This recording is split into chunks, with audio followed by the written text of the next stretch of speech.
Dans cette courte vidéo, je voulais prendre un petit moment juste pour vous faire un tour du propriétaire et découvrir les différentes parties, les différentes pages qui composent le studio.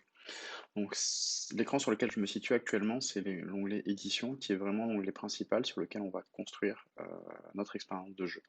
Donc, l'expérience Atlantide Studio se construit autour d'un graphe sur lequel on va rajouter des boîtes et les lier entre elles pour créer notre jeu. On verra par la suite la définition de ces boîtes. Très concrètement, on utilise 9 fois sur 10 les boîtes que l'on va trouver dans Basic et ponctuellement les autres boîtes. Donc, très simplement, vous avez besoin de comprendre euh, ces 5 derniers et globalement, précisément ces trois-là, POI, document, discussion, ce sont les seuls qu'on va utiliser et vraiment énormément. Donc vous voyez qu'en termes de contenu appréhendé, il n'y aura pas grand-chose, mais par contre les possibilités de configuration sont vraiment complètes et très variées, donc vous aurez quand même une liberté de création assez importante. Donc sur la gauche, on trouvera notre liste d'objets que l'on peut utiliser.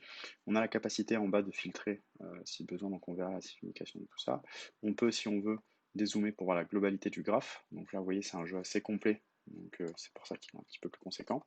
Quand on va sélectionner un élément du graphe, on a un détail qui apparaît qui nous permet comme ça de changer ses propriétés. Donc là, je suis sur une discussion. En fonction du type d'objet, l'onglet à droite, la partie à droite de configuration va changer. Ainsi, là, si je choisis un document, j'aurai plusieurs éléments de configuration. Si je choisis le point POI Start, pas grand-chose à configurer. Donc on verra au travers des vidéos comment configurer chacun des points de manière indépendante. On retrouve aussi une vue carte, donc comme on l'a vu dans la vue précédente, dans la vidéo précédente, pardon. Cette vue carte nous permet d'avoir un aperçu géolocalisé de l'ensemble des points que l'on a placés dans l'expérience pour comprendre globalement comment se construit l'expérience. Donc ici, on voit bien qu'on a notre parcours de jeu et on peut comme ça très facilement construire notre expérience et avoir une vue réelle de ce que cela va représenter.